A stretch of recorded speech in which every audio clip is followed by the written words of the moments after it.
Hola, buenos días. Necesitaría a Javi que me ayude a arrancar la reunión. Buenos días. Lo que pasa es que es un peligro. Ser familiar de Javi creo que conlleva ciertos riesgos. Pero bueno, en este caso solamente es familia espiritual. Espero que vaya bien. Bien, antes de nada, solamente dentro de las Fullas de Pregaria hay un anuncio y es que nuestra hermana Cari Martínez no se operará en la fecha prevista, sino será mañana. Lo digo para que lo tengamos en cuenta y también podamos orar. Es mañana que hay la intervención, así que el Señor ayude. Y vamos a empezar en el texto de hoy. Una pregunta.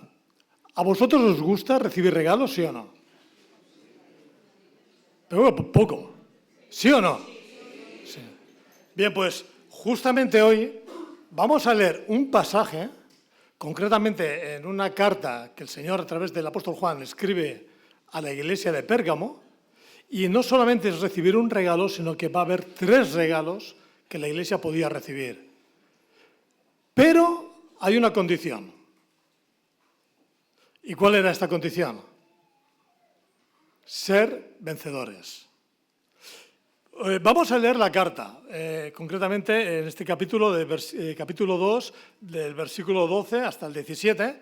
Veréis que es una carta fascinante, una carta que de verdad es entrañable, pero que hay mucho contenido y mucho que podamos nosotros recibir. Así que vamos a leer, si me permitís, yo leeré en la versión, no la Reina Valera 60, sino la Nueva Traducción Viviente, y a partir de ahí pues la vamos a considerar. Vamos a leer capítulo 2 de Apocalipsis, versículo 12, dice así. Escribe esta carta al ángel de la iglesia de Pérgamo. Este es el mensaje de aquel que tiene la espada aguda de doble filo. Yo sé que vives en la ciudad donde Satanás tiene su trono. Sin embargo, has permanecido leal a mi nombre. Te rehusaste a negarme, aun cuando mi fiel testigo Antipas murió como mártir en medio de ustedes allí en la ciudad de Satanás. Pero tengo unas cuantas quejas en tu contra. Toleras a algunos de entre ustedes que mantienen la enseñanza de Balaam, quien le enseñó a Balac cómo hacer tropezar al pueblo de Israel. Les enseñó a pecar, incitándoles a comer alimentos ofrecidos a ídolos y a cometer pecado sexual. De modo parecido, entre ustedes hay algunos nicolaitas que siguen esa misma enseñanza. Arrepiéntete de tu pecado, o de lo contrario, vendré a ti de repente y pelearé contra ellos con la espada de mi boca. Todo el que tenga oídos para oír debe escuchar al Espíritu y entender lo que Él dice a las iglesias. A todos los que salgan vencedores les daré del maná que ha sido escondido en el cielo y les daré a cada uno una piedra blanca y en la piedra estará grabado un nombre nuevo que nadie comprende aparte de aquel que lo recibe. Es impresionante. Pero antes quisiera comentaros otra cosa. Bien, espero que no se caiga otra vez.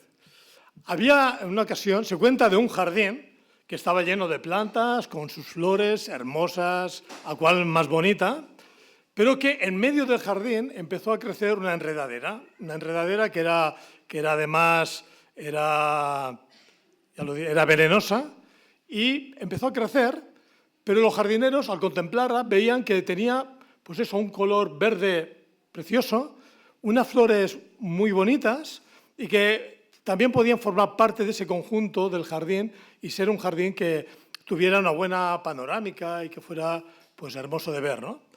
De tal manera que con el tiempo aquella enredadera empezó a crecer, empezó a trepar, a extenderse y llegó un momento que empezó a ahogar a las flores que estaban en el jardín, empezó a robarles la luz, los nutrientes, hasta que llegó un momento que observaban que aquellas flores ya no florecían con tanta fuerza, que algunas se marchitaban y que perdían su belleza.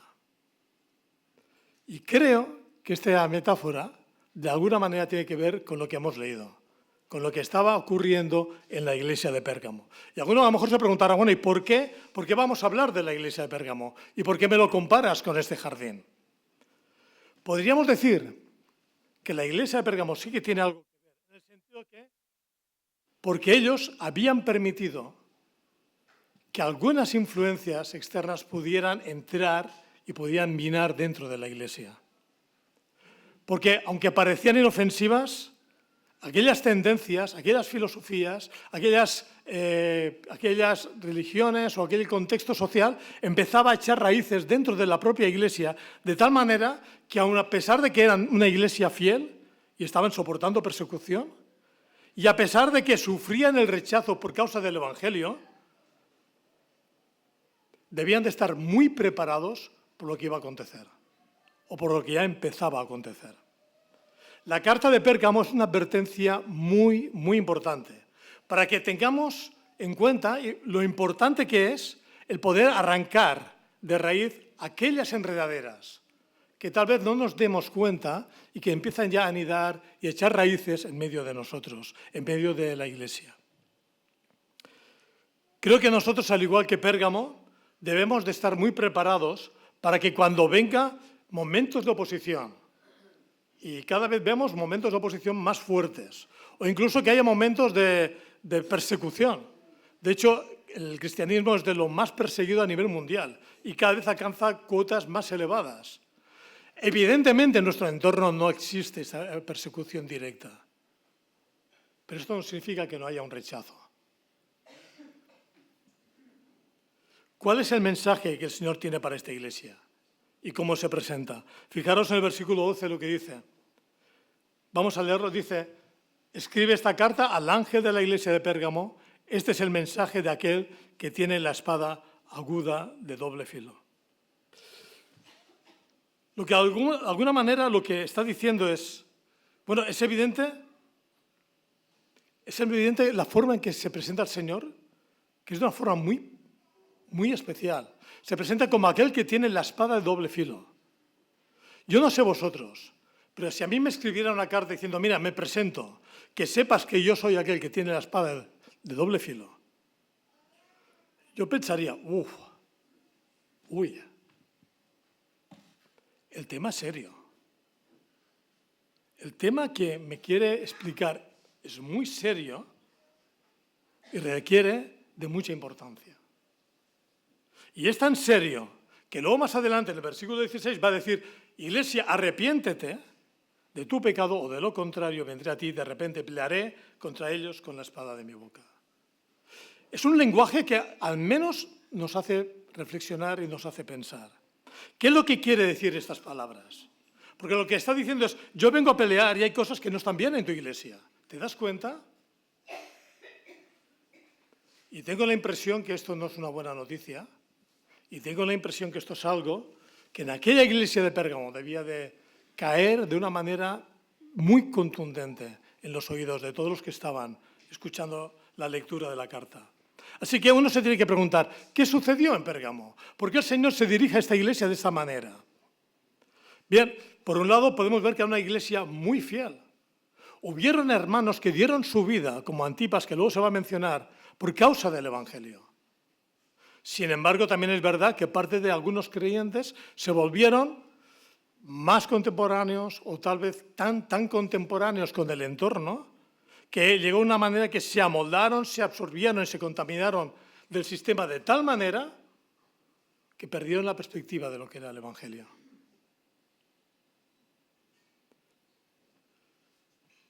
Y alguno a veces puede pensar, ¿cómo una iglesia puede llegar a esa situación? Para mí sería muy difícil explicar cuáles fueron los pasos que les llevó a la parte de la iglesia de Pérgamo llegar a esta situación. No lo sabría explicar. Pero lo que sí que es cierto que llega un momento que de una forma lenta, imperceptible, que no te das cuenta, hay algo que está echando raíces y cuando menos te lo espera empieza a ahogar, empieza a crecer y absorber. Y de eso se trata. Habían dos factores en aquella ciudad que de alguna manera impactaban mucho y que provocaban una situación muy especial. La primera era el hecho del factor religioso, y ahora vamos a ver. Y la segunda está claro que también que era el factor político, que también tenía un papel muy importante. Pero fijaros, el factor religioso era una ciudad en la cual eran muy religiosos, especialmente ellos seguían al gran dios para ellos, al dios Zeus, que era el dios, el señor del cielo y de los truenos. Y tal era la adoración que tenían, que hay una foto que lo podéis ver, que resaltaba y era algo muy impactante ver la manera que ellos tenían ese culto y esa adoración. Hay una diapositiva que vemos, ahí está, ¿no? Lo que veis está en Berlín, en el Museo de Berlín. Sin embargo, lo que hicieron era, de una forma, a modo de expolio, sacaron todas las piedras de ese gran altar y lo trasladaron al Museo de Berlín, ¿no? Para que la gente pudiera observar lo que era la grandiosidad al entrar en el templo de ese dios Zeus. Pero no solamente era el dios Zeus, sino además ellos tenían el dios Esculapio, que era el dios de la medicina, y que estaba además representada por una serpiente. Y no es casual que hoy en día en las farmacias, aún ahora, podemos ver esa serpiente, que es el símbolo de la medicina y del fármaco. Todo eso era lo que estaba dentro de esa ciudad que estaba germinando de una forma muy natural, ¿no?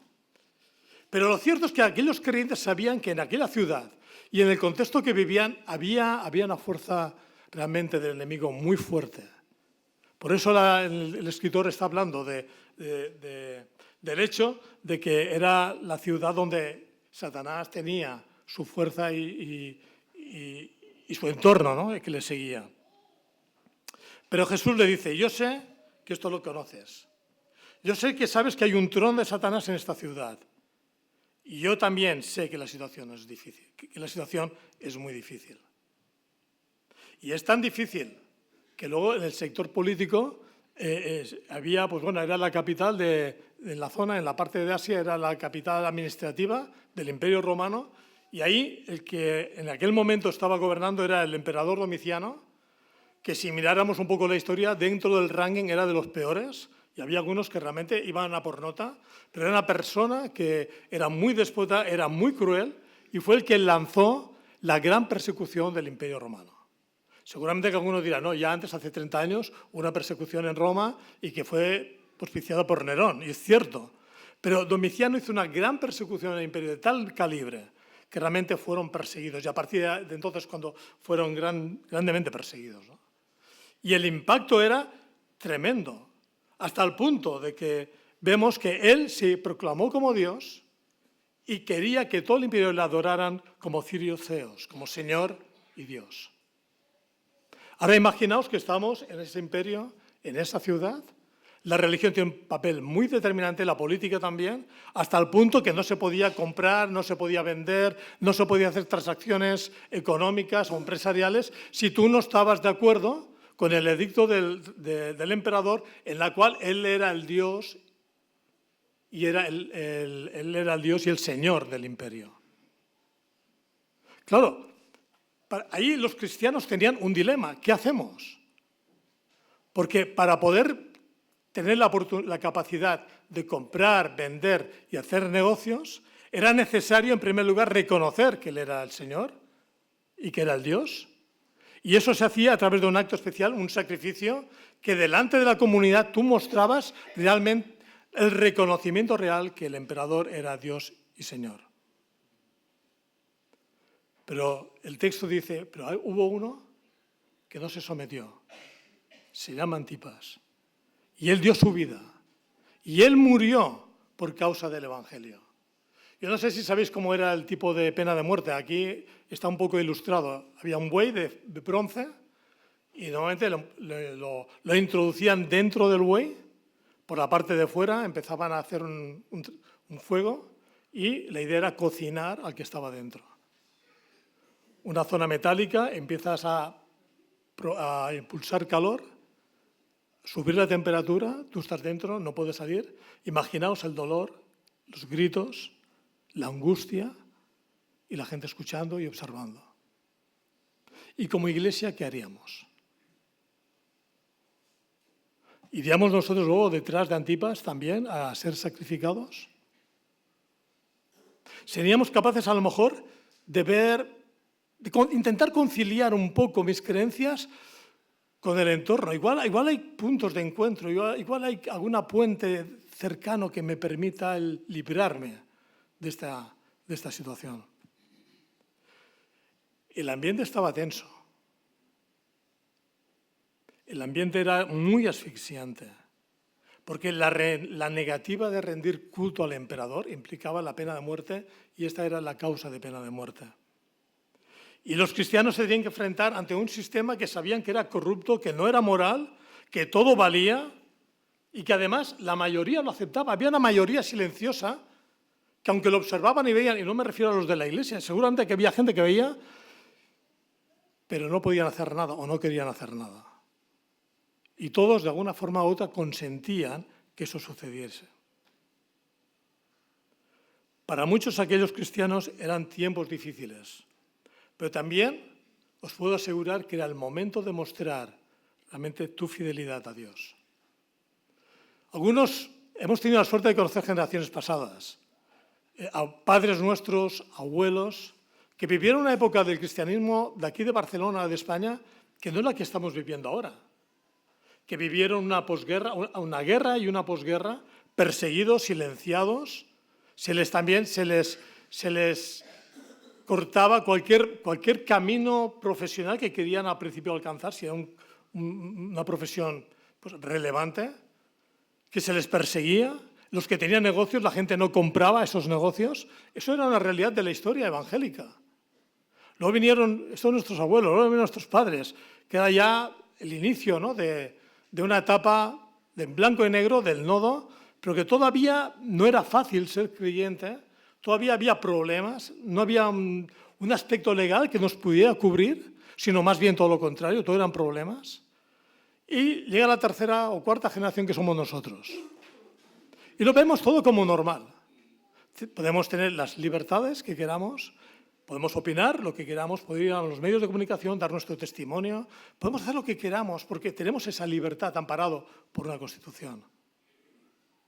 Bueno, empiezan a haber opiniones que dicen, bueno, si tú no piensas así, es que tú eres ultraderechas.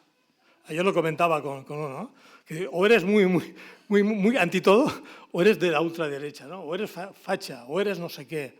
Y estamos llegando a un punto que la palabra, el lenguaje, como tiene tanto poder y tanta capacidad de conducirnos, de movernos, de llevarnos a un contexto determinado, es tan fácil ceder, es tan fácil sucumbir, es tan fácil de ver mecanismos para poder negociar de qué manera yo puedo seguir en un entorno aparentemente abierto y libre, pero que cada vez nos van encauzando más a una manera de pensar, a una manera de creer, a unos principios concretos, a una moral y una ética nueva y diferente. ¿Y qué hacemos? Por eso la iglesia de Pérgamo se encontraba en esta situación. Pero es que de repente resulta que, y el apóstol Juan, cuando va redactando lo que el Señor le va transmitiendo, dice, es que hay, además, ahí dentro hay algo que está haciendo daño. Es como un virus que se está introduciendo en la iglesia, que si no lo paras, se va a convertir en una pandemia. Nosotros sabemos lo que es la pandemia, ¿verdad que sí? También hace 2 días, creo que era con José, estábamos hablando de las 2 semanas encerrados en el piso, lo que esto implicaba, ¿no? A nivel de familias. Llega un momento que hay una serie de virus que se empiezan a introducir y los tiene muy identificados el escritor. Dice, mira, hay quienes siguen la corriente de Balaam, la doctrina de Balaam y hay quienes siguen los nicolaitas. Yo tengo unas quejas contra ti, versículo 14, pero tengo unas cuantas quejas en tu contra. Toleras a algunos de entre ustedes que mantienen la enseñanza de Balaam, quien le enseñó a Balaam cómo hacer tropezar al pueblo de Israel. Y alguno preguntará, bueno, ¿y cuál era exactamente la enseñanza de Balaam? Bien, una frase, iba por dinero, iba por sueldo, a por ganar dinero, a tener beneficio. Si él cobraba, lo que hiciera falta. Y Balac le propuso que fuera en contra del pueblo de Israel, que hiciera todo lo que fuera para que le ayudara a que el pueblo de Israel sucumbiera, perdiera. Y Balaam, sí, había cosas que sabía que no podía cruzar unas líneas, pero dio alternativas para que pudiera caer el pueblo de Israel a cambio de. ¿Cuántos hay que siguen la doctrina de Balaam? Que a cambio de dinero también están ahí intentando hacer barbaridades, verdaderas barbaridades. Y luego, por otro lado, estaban los que eran los nicolaitas, que no voy a entrar mucho porque es que realmente algunos dicen que tenían una forma de pensar, otros que que eran de otra manera, no hay un quórum. Sí que parece ser que diferenciaban lo que era la parte física y la parte espiritual. Yo podía ser un borracho, pero muy espiritual, porque una cosa es mi vida física y otra cosa es mi vida espiritual. Y esa dicotomía en los principios bíblicos, en la palabra no la vemos. Y realmente lo que vemos es que cuando cuando el Espíritu Santo está en la vida del creyente, todo sincronizado forma parte y conforme a la voluntad de Dios. Pero la Iglesia estaba de esa manera absorbiendo esas filosofías de Balaam, de los nicolaitas, en la que de alguna manera parecía que lo importante era, pues bueno, ser capaces de medio justificar ciertos comportamientos que podían permitir no tener tantos problemas, que me podía continuar con mi vida laboral, tener mi capacidad de poder moverme socialmente y no ser tan drásticos y no ser tan radicales y de alguna manera pues compaginarlo, ¿no? Y el Señor les está diciendo que no debían de caer en la doctrina de Balaam, que tomaran decisiones no en base a los intereses, sino en base a lo que realmente estaba bien o estaba mal. Claro, la pregunta es, cuando nosotros cedemos o aceptamos, ¿qué nos motiva? En el fondo, ¿qué es lo que nos motiva? El adaptarnos, el dejar que fluya, pues hay corrientes que son muy buenas y que nos ayudan, hay otras que tal vez están confrontando contra el Evangelio. Por eso el Señor al final dice, mira, el que tenga oídos, oiga lo que estoy diciendo. Y es curioso porque vas leyendo la carta y ves que al principio el Señor se dirige a la iglesia, pero luego a modo de embudo terminando a la persona, el que tiene oído, ¿no? Dice, vosotros, iglesia, los que tengáis oídos, oíd. El que tenga oídos, a nivel personal, porque al final es una decisión personal, de cada uno de nosotros, hasta qué punto estamos dispuestos a ceder o ser valientes, leales al Evangelio. Y puede que a lo mejor esto no tenga como mucho sentido en nuestra generación, pero realmente no tiene sentido. Con la que nos está cayendo no tiene sentido. Que miremos la palabra y seamos fieles a la palabra con todo el contexto que nos mueve ahora.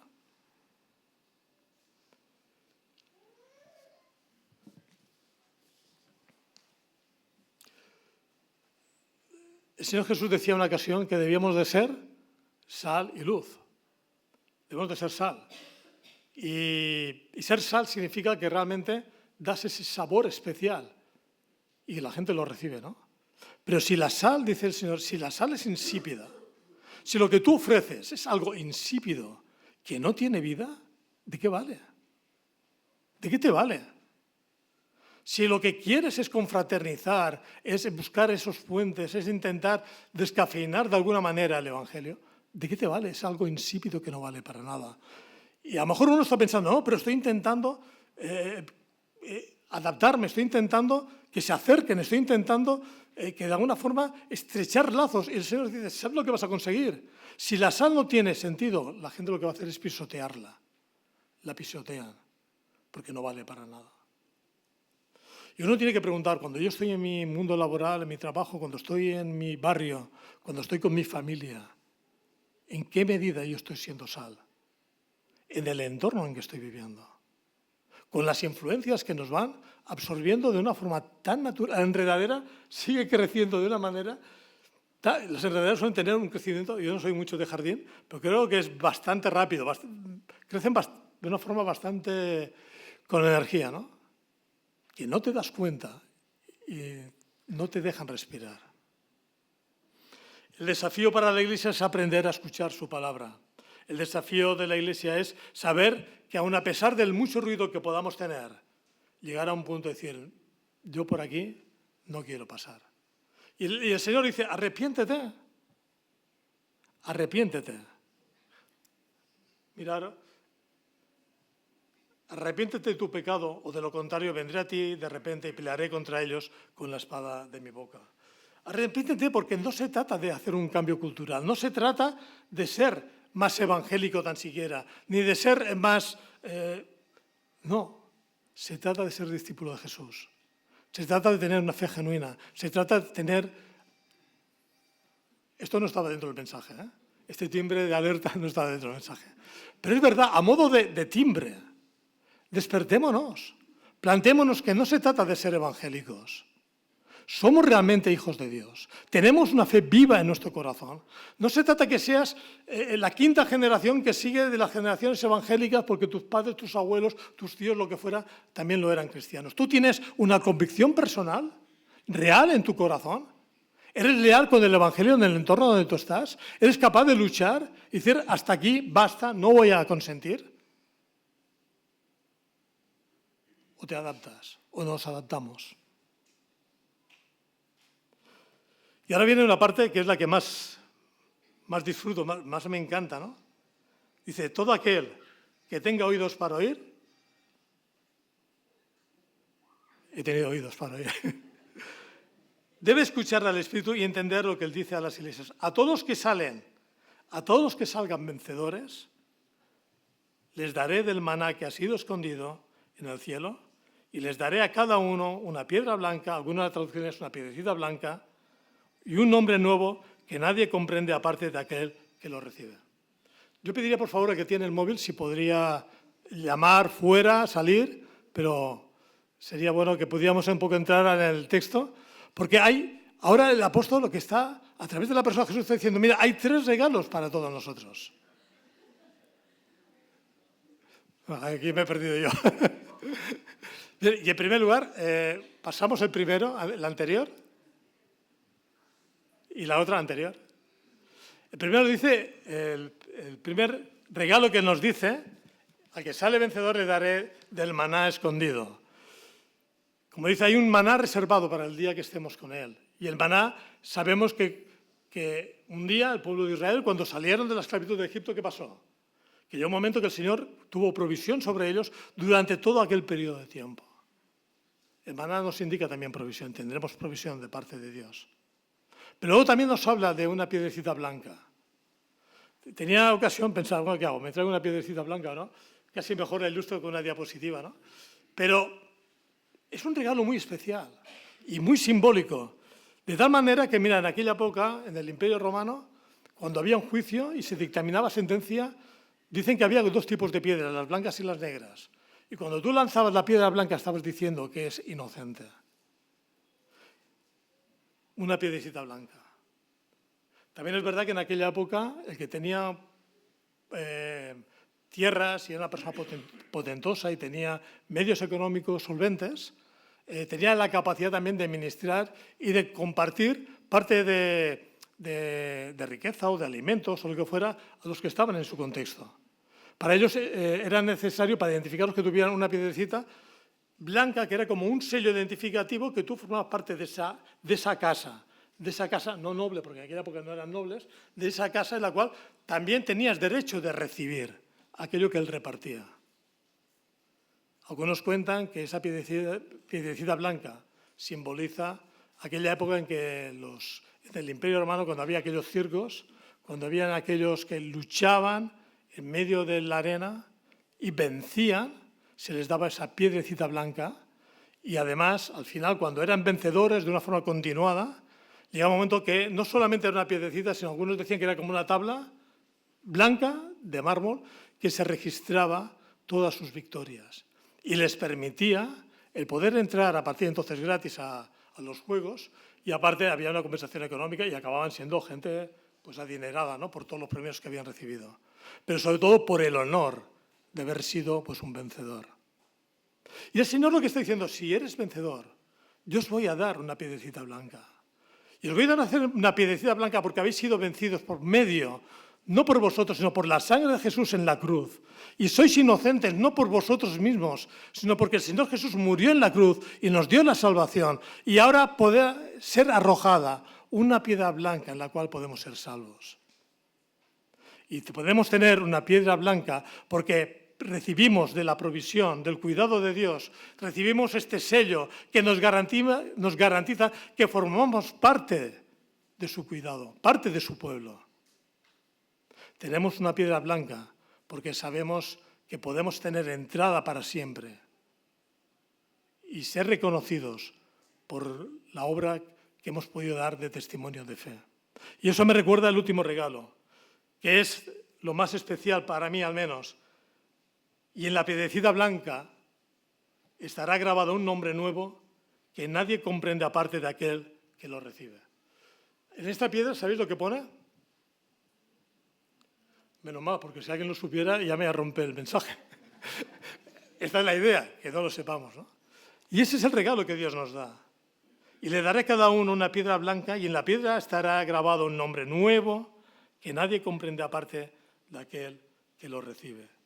Y en este sentido también plantear el hecho de que el Señor, que nos conoce, que sabe cuáles han sido nuestras luchas, que sabe cuál ha sido nuestra trayectoria, Él nos va a dar un nombre nuevo, acorde con nuestro carácter, con nuestro nuevo carácter, acorde con nuestras nuevas vivencias, con nuestra nueva identidad en Cristo. Y recibiremos esta piedra blanca. Así que, hermanos, llegará el día que un día estaremos delante de su presencia. Pero el reto es ser vencedor. El reto es ser leal. El reto es que la palabra germinada en nuestro corazón, el Evangelio, lo podamos defender en momentos de dificultad. Momentos de dificultad que a lo mejor ahora aparentemente parece que no las vivimos, pero que de una forma muy civilina va entrando y se va introduciendo. Debemos de ser capaces de captar, de observar, de identificar y de poder luchar. Y habrá dentro del pueblo cristiano, ¿por qué no? Pues los que seguirán en la doctrina de Balaam, los que seguirán la doctrina de los nicolaitas, u otros que intentarán de alguna manera llevarnos por derroteros que no forman parte de lo que es el Evangelio. Y deberemos de estar preparados. Y deberemos de saber decir no, confrontándolo con la palabra. Porque si no lo confrontamos nosotros, el Señor, como dice a través de su palabra, como espada de doble filo, será quien lo confrontará. ¿Queremos ser vencedores? Bueno, supongo que la respuesta sería que sí, ¿no? ¿Queremos ser vencedores? Si quieres confraternizar, si quieres considerarte como una persona, entre comillas, normal, solamente tienes que aceptar las ideas y encajar en el lugar donde estás. Esto va a implicar que pienses como ellos, que camines como ellos y que opines como ellos. Si decides ir por este camino, no vas a necesitar tener referentes como Antipas, porque Antipas murió por causa del Evangelio. Se necesita tener coraje, se necesita el saber decir no ante eventos y situaciones que pueden llegar. Que en la iglesia de Pérgamo llegó, pero lo que es peor, llegó desde dentro. Afuera había persecución, pero adentro había las enredaderas que empezaban a envolver y empezaban pues a confundir. ¿Queremos ser vencedores? Tal vez un tema que a lo mejor salgo del contexto. ¿Qué estamos enseñando en casa? ¿Qué estamos enseñando a nuestros hijos? Vivimos una época que ser padre es muy difícil, porque el mundo laboral y tal como va el tiempo es tan acelerado que es difícil tener tiempo en casa con nuestros hijos. Pero ¿sabéis que los medios de comunicación pueden crear y están creando una pedagogía que tienen todo el tiempo que quieren y que alcanzan a estos chicos o a estas chicas o a estos niños de una forma continuada? ¿Somos conscientes que la balanza la tenemos descompensada? La pregunta es, ¿y qué hacemos como padres? ¿Queremos ser vencedores? Como cristianos deberemos de ver esa cultura que tenemos, posmoderna, de qué manera está calando en nosotros, de forma sutil, identificarla y rechazarla. Porque recuerda que solamente somos vencedores a través de la obra de la cruz que el Señor Jesús hizo.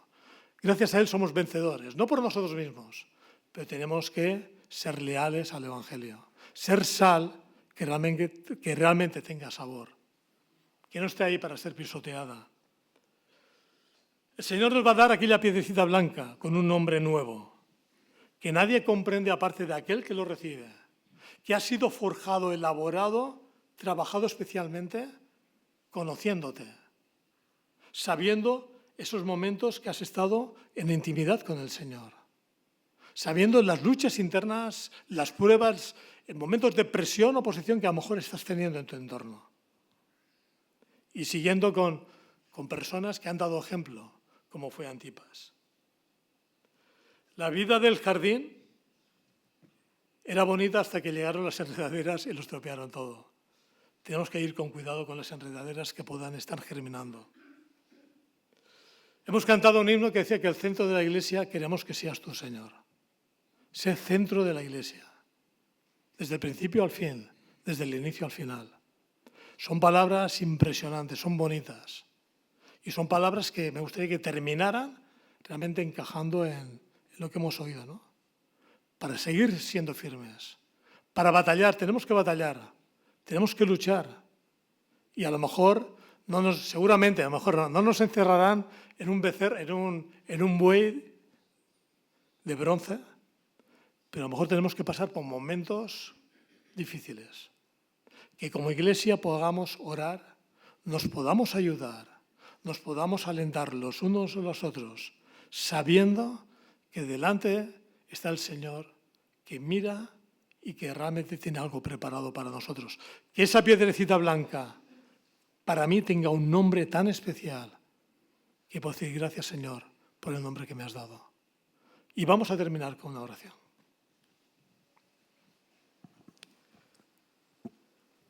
Sí, Padre, pocas cosas más quisiera añadir después de esta reunión. Una reunión de alabanza que recordábamos que, entre otras muchas cosas, decíamos que queremos que tú seas el centro de nuestra vida.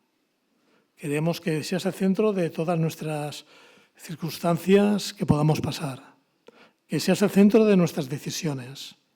Pero sobre todo queremos ser vencedores. Te pedimos, Señor, que nos abras la vista, que podamos ser capaces de ver y observar las enredaderas que puedan estar en nuestro jardín. Pero sobre todo, Señor, que tengamos el oído atento, que podamos escuchar, Señor, tu palabra de tal manera que nos planteemos, Señor, que el que tenga oído, que también lo podamos escuchar para actuar. Que tengamos oídos para actuar, para cambiar, para transformar. Y para cada vez más, Señor, ser leales a ti. Y que como Iglesia, aquí ahora en Barcelona, podamos ser luz y sobre todo una sal que tenga sabor, un sabor que sea conforme a tu palabra. En tu nombre, Señor, te damos las gracias y en tu nombre, Señor, te pedimos que nos bendigas con tu paz y con tu bendición. Amén.